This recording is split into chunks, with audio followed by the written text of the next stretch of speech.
Lincoln, would you rather spend eternity being trapped watching Miami UNC or Nebraska Purdue?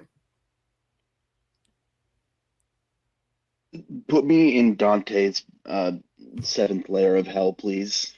That is this. Welcome back to the Saturday edition of Locked On Women's Basketball, the internet's only women's basketball draft-focused podcast. Today we're talking about a player much more fun than Nebraska, Purdue, or any of those teams, with Stanford big Cameron Brink, the consensus number 2 prospect in the 2024 draft. Locked On Women's Basketball starts now. Ogunbowale for the win. You are Locked On Women's Basketball, your daily podcast on women's basketball.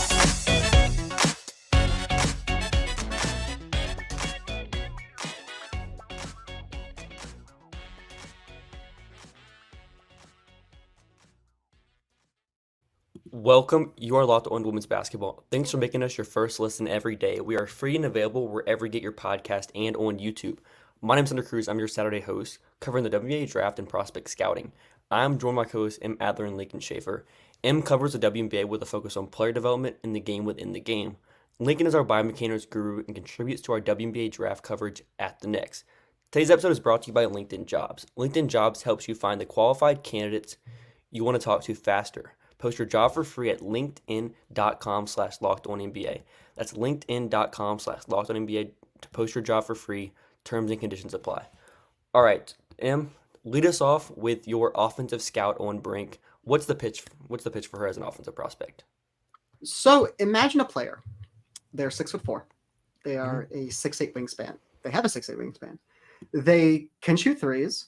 They are occasionally a dominant post scorer. They have shown flashes of being maybe the best post-up kick-out passer in the game. They have an unstoppable motor. They are the best rebounder in the game. They are also possessing a pretty plus handle for someone of their size.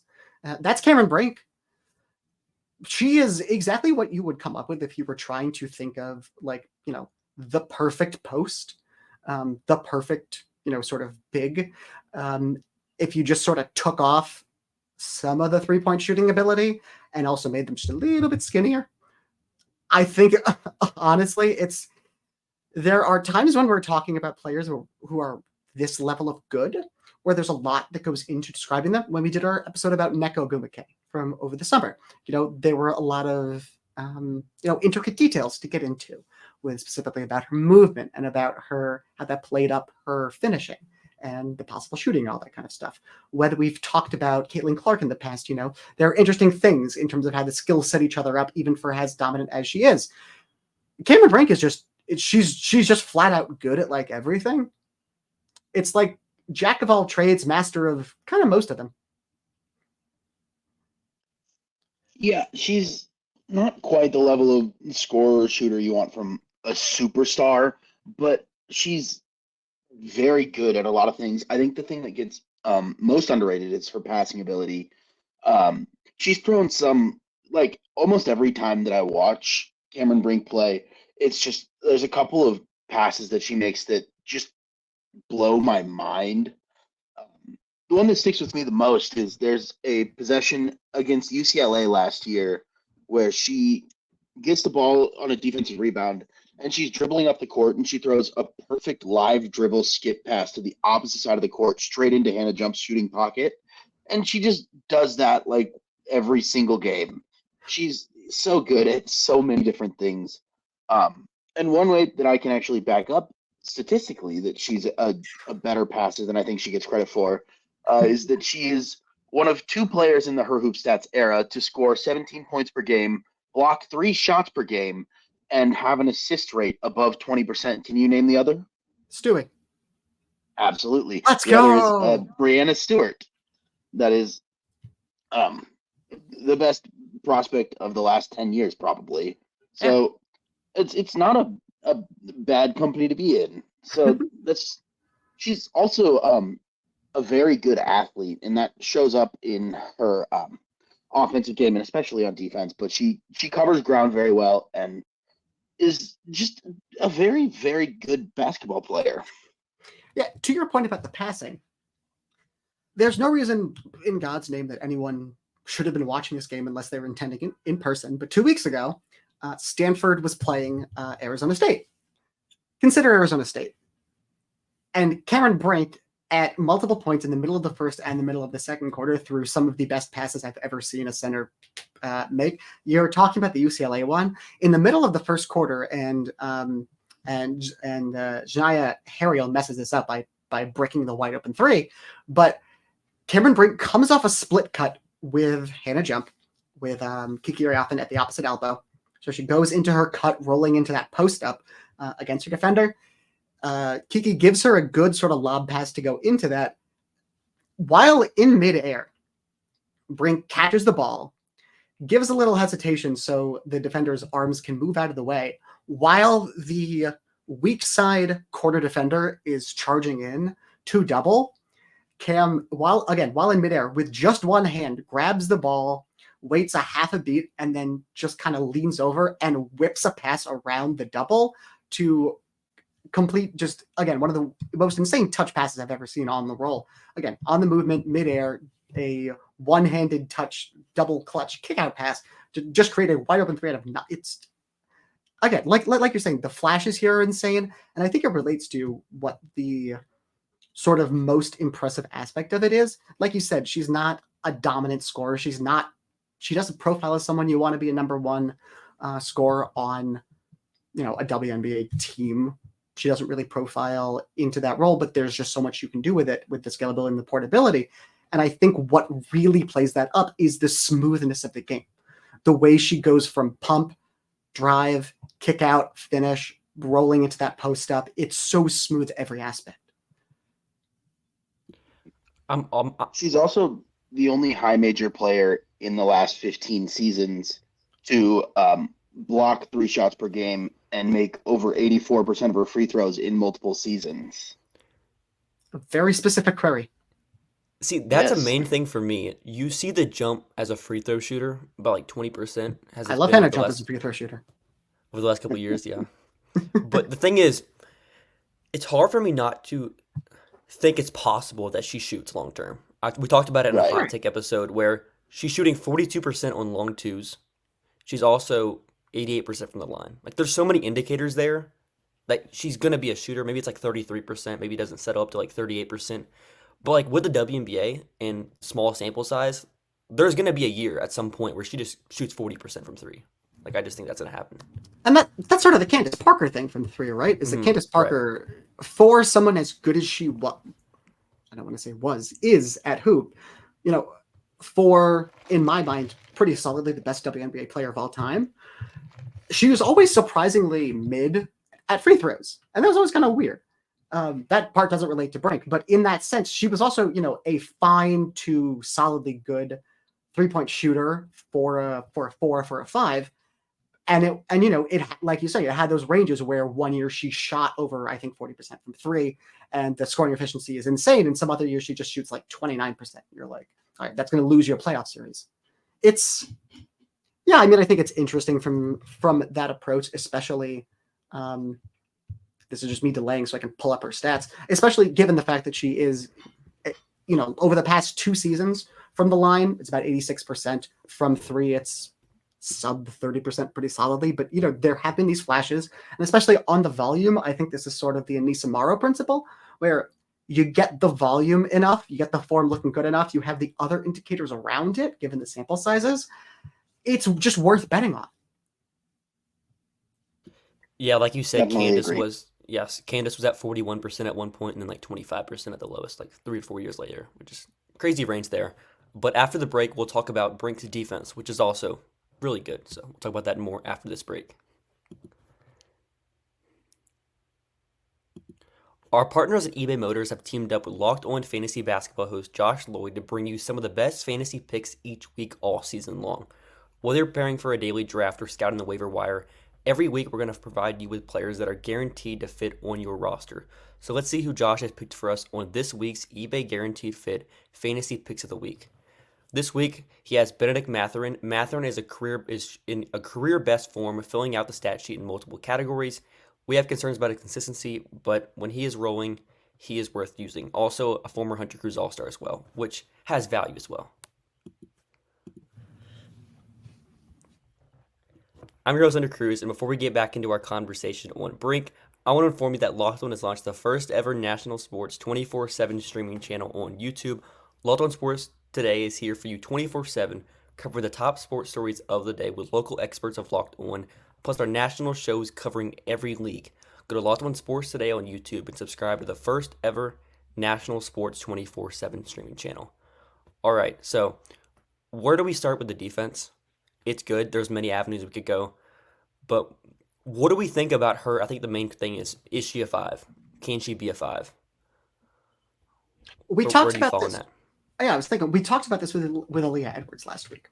Right. And I think the question is, we kind of on the fly ran through the teams that would give, Edwards defensively big trouble, at least, projecting out a couple of years. Everyone's going to give a rookie big trouble. But we ran through that. I think the place to start is, how does she compare in that, physical projection sense to Edwards? It's a good question. She's not quite as strong, I think, but she's a better athlete overall to me. And I think the wingspan also is going to help her there. Yeah, she's probably going to have some issues with fouls her first couple of years, which we saw with her in college as well.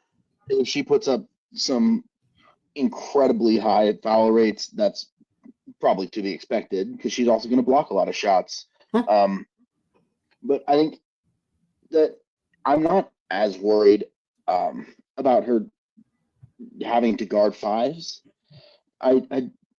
She's so good. If you want to switch her, if you want to put her in drop, put her at the level, any kind of like scheme, I feel comfortable with her, especially running pick and rolls in a more modern basketball sense. And there's not that many WNBA teams that are just going to throw it down on the block and put you under the hoop. Yeah, I mean, I think that's where the sort of difference between her and, Aaliyah Boston, we're thinking of players who we want to be 5s at the next level. We're not necessarily saying she's gonna be able to hold up at the 5. I think we would all bet on her being better there than the 4, probably. But coaches are who they are; they'll do what they do. But like I said, I think in that comparison, like you're saying, you can put her in any kind of scheme. Where I think with Boston, it was more, I don't want to say one trick pony, because that sounds sort of like a denigration, when in reality it's Boston is so goddamn good and drop. There's no reason to do anything else, and she just shuts it down from there with the rim protection. Brink is so very good at doing pretty much everything at a level that is, in terms of the versatility, is kind of wild for someone at the 5. But you're not going to be able to stick her in any one of those or even all of them and be able to expect the same level of stoppage. You could expect a very high baseline for your defense, but I think the question of ceiling in terms of leading an entire defense, and look, we had Boston as a hard 7 in terms of the ranking there. We're kind of splitting hairs here between what is a really damn good player in terms of how they measure up as a prospect and like an all-time great. So I wish I had something more insightful. So yeah, after the break, we can talk about more with the defense. We can also talk about where she ranks for us, which is a pretty easy answer there.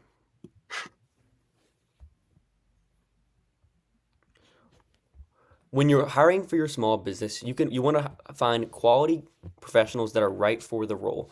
That's why you have to check out LinkedIn Jobs. LinkedIn Jobs has the tools to help you find the right professionals for your team faster and for free. Hiring is easy when you have that many quality candidates. So easy, in fact, that 86% of small businesses get a qualified candidate within 24 hours.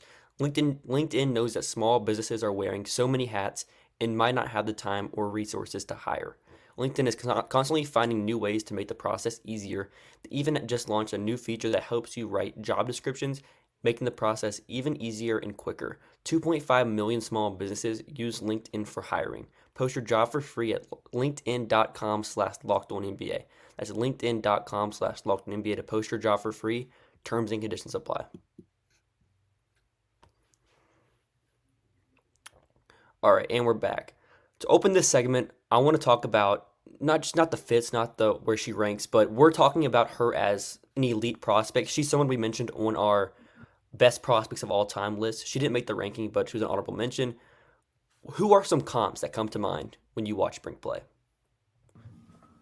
I think the thing for me is the first strength that comes to mind, and I think we've sort of touched on this over the offense section, over the defense section, but for me, it's not a perfect skill set comparison, and obviously it's played out by the scheme, same school, but for me, the sort of strength and the way that gives a level of confidence, for me, reminds me a lot of NECA, just specifically with the understanding of space. I would never put this comparison, I think, on our actual final board, but just in terms of thinking about them and trying to project them as WNBA players, it's that understanding of space and the smoothness on both ends that I think, creates a very nice floor for, a given skill set to thrive in, and also makes it just very easy to integrate and gives you a lot, I think, a pretty high degree of confidence that even if maybe she's a little too light on her feet relative to like Aaliyah Edwards to really bang it down low in the post defensively.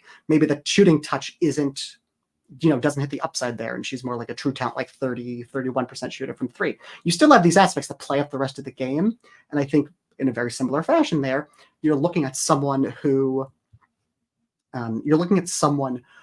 just has this range of outcomes that I think you can be really confident in. Just because of the way that their brain works in the game. What about our teammate as a comp? Kikiri often? No, Ezzy Magmore. Ooh. Oh, NECA's teammate. NECA's teammate. Brink, I think, possesses a lot more on-ball game. Like Brink is going to come into the league with more offensive game than Ezzy currently has. Right. To me, to my eyes at least, the comp that I've always seen for Cameron is Jaren Jackson Jr., the reigning men's NBA Defensive Player of the Year, who the first season that he stopped fouling at an inane rate in the NBA, he won Defensive Player of the Year. He can stretch it out a little bit too. He's a very smooth, good athlete and can play kind of the 4 or the 5, but is probably best utilized as a weak side helper in the same way that I think that Cam Brink could be. She's also very good defending primary actions, but I love her game as a secondary rim protector, and that's the comp that's always flown off of the page to me. Yep, I think one of the things we've also said, I think, in terms of the ceiling, when we're talking here, there are other players who have hit these kind of tricky threes, who've had this passing and driving game off the dribble while providing rim protection at this size, despite being skinny. And, if the true upside's hit, I think there is obviously MVP potential. I think that just looks like a skinny LJ, as we've said before. Yeah. And for all you old heads out there, I think, it's hard to imagine a much worse outcome than being, a really quality player like Michelle Snow was. You have, the offensive flashes, you have a lot of smoothness, you can fit in portably to different roles, different lineups, and also just provide a lot of defensive value regardless. Now, go ahead. Now, I was going to mention about how you think the fit with LA helps her long term. Either way, I think it's a good or bad fit. I think that LA is great for having a lot of runway to try out a lot of skills and really settle into what are the strengths and weaknesses without being cornered into a specific role or archetype too quickly into your career, especially at where they are right now, especially at the sort of, let's say, off-ball outlets, Lexi Brown, Ezra Stevens, these are players in your lineup that give you, for someone joining this caliber of team, we don't have to beat around the bush here. For someone joining this caliber team, that is, I think, an uncommon way to be able to drive high usage as, young, promising player on bad team without the sort of repercussions to your game that can often come with it. I'll feel even better about her fit with LA if they can get some lottery ball luck next season as well. Right. We could be talking about a Paige Beckers Cameron Brink pick and roll duo for the next decade, unless Cameron Brink wants to Which would be go to so the Bay sick. instead. Yeah. It'd be pretty good. How do we also feel about LA if they took another big? How does that? Do you like that long term if they have two bigs in this year's draft coming in? That comes down to Kurt Miller, right? Because Yeah. in Connecticut, there was a lot of overlap between playing the hand that he was dealt and the influence he had in that same hand himself. Especially towards the end of that tenure, the amount of primary decision making that led to some of those, let's say, bigger picture roster construction decisions was a little lessened than it was in the early years. I don't know if we can really confidently say from where we're sitting, if they draft Camila Cardoso, is Kurt Miller going to start as a Ray Stevens and Cameron Brink and Camila Cardoso? I think that would suck. I think you guys would probably agree. Them playing Dallas that'd be crazy. Hilarious. That would be hilarious. The most players over 6'4" in the history of a WNBA game. I personally would start as Ray Stevens at the 2 and De'Arca Hamby at the 3, but that's just me. Yeah, I think a long-term 4-5 combo of Cardoso and Brink sounds fun to me. I think that if we trust and believe that Cam Brink is going to be, if not a great, at least a mediocre and willing shooter, I think that opens up so much inside, dragging other bigs out of the paint for Cardoso and whatever guards that they end up running out there for LA this year. I think that Cardoso might be my favorite fit next to Brown of the options for LA at 4. Or next to Brink of all the options at 4, but I haven't necessarily thought that through. Over Edwards? I don't know. I mean, I guess that depends on how much you want to scale up or down Brink's post usage, right? Yeah, it's something that I kind of just said without actually thinking about what I was saying, but I think I'm going to stand by it. I like putting Cardoso and Brink next to each other because they can both defend primary actions, and I trust both of their instincts as a helper a little bit too. And it's tall and big and skilled, and that's fun.